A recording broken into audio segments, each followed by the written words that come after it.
Hey guys, I'm Louisa, and in this video I'm going to share tips and resources which helped me get 8.5 in IELTS speaking. If you haven't watched part 1 of this series, please follow the link in the description down below. Make sure you watch it to fully understand what IELTS speaking is about.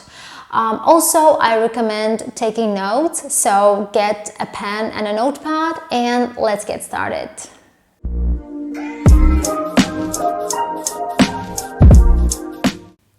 Tip number 1. Get a list of questions. I'd first recommend preparing for each part of the test separately. In other words, first practice your answers for all possible questions in part 1, then part 2, then part 3. Once you're familiar with the kind of questions at each of the 3 stages, you can move on to practicing full interviews. This strategy will help you focus better when you're only learning the format of the test. To get a list of questions for each part of the test, you can use Liz's website. The description box has the link. And as for the full interviews, you can use IELTS Cambridge series. They get issued every year and the latest part is 15.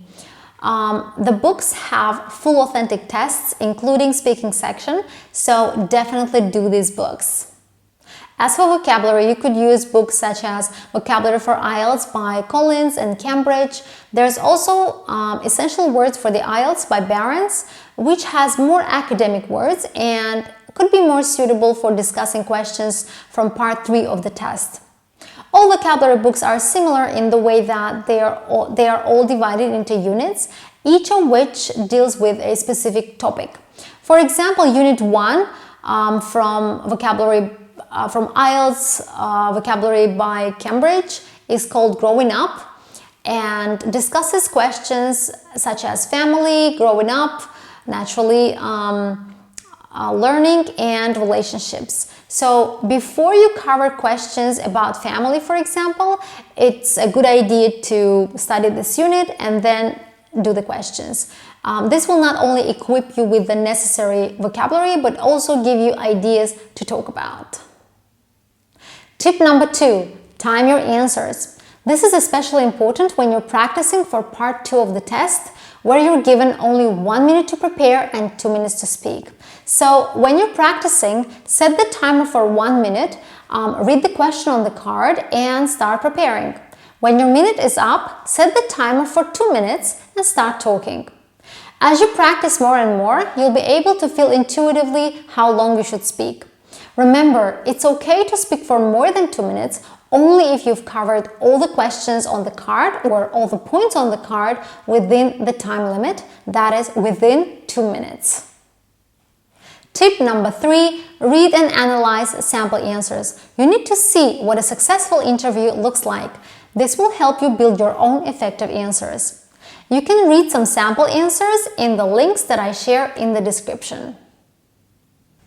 Tip number 4, listen and repeat after sample answers. By doing this, you will not only improve your intonation and pronunciation, but also work on your grammar and vocabulary. So what should you do? You should listen to a sentence or a phrase, stop the recording or the video, and repeat out loud what you have just heard. Let me show you how to do it. Excuse me, you're sitting in my seat. Excuse me, you're sitting in my seat. And then you move on in the same way. I would recommend only repeating after native speakers because sometimes non-native speakers' speech may not be exemplary. You can find the links to some sample answers in the description box. Tip number 5, study one skill at a time. In the previous video, I told you about 4 band descriptors according to which you have to speak fluently and coherently using a wide range of vocabulary, correct grammar and correct pronunciation. And you should work on these 4 areas in separate sessions, not all of them at the same time. So for example, you should study vocabulary for an hour, then dedicate another hour to grammar, then do your pronunciation practice. The reason behind this is that our brain cannot focus on several important things at the same time. So when you actually practice answering test questions, you should focus solely on the ideas. Your main goal is to get the message across. At this point, you should kind of forget, or let's say put aside your grammar and vocabulary knowledge, okay, and focus on just on what you want to say. Because if you stop to think about, let's say, complex sentences to make your grammar look good, or if you stop to search for more academic words, then your fluency will suffer. So one skill at a time. And finally, tip number 6, get a partner to practice with. You can and you should practice on your own, but it's a good idea to get someone to listen to you from time to time, because at a real examination, you're going to be talking to an examiner. So it's good to replicate that kind of situation. Ideally, your partner should be someone who speaks English very well and knows the test format so that they could guide you and correct you as necessary. It could be your teacher, it could be your friend, but if you don't have either of them, you can just find someone on the internet. You can Google IELTS chat group or IELTS speaking practice partner, and I'm sure you'll find someone, because there are many people who would like to prepare for their IELTS speaking test free of charge. Also, when you're practicing on your own, it helps to imagine that there is someone sitting across the table, just like at a real examination. If you're interested in developing or practicing your skills for writing task 1 of academic module, then you can find my course on Udemy. The link is in the description box. The course is useful in the way that it is very detailed, and it will take you from A to Z of the whole writing process. So check it out.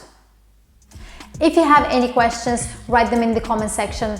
Subscribe to my channel to get more videos, because in the next video about IELTS speaking, we'll talk about how to build your response, how you should and shouldn't speak at the real test. So thank you for watching and take care of yourself.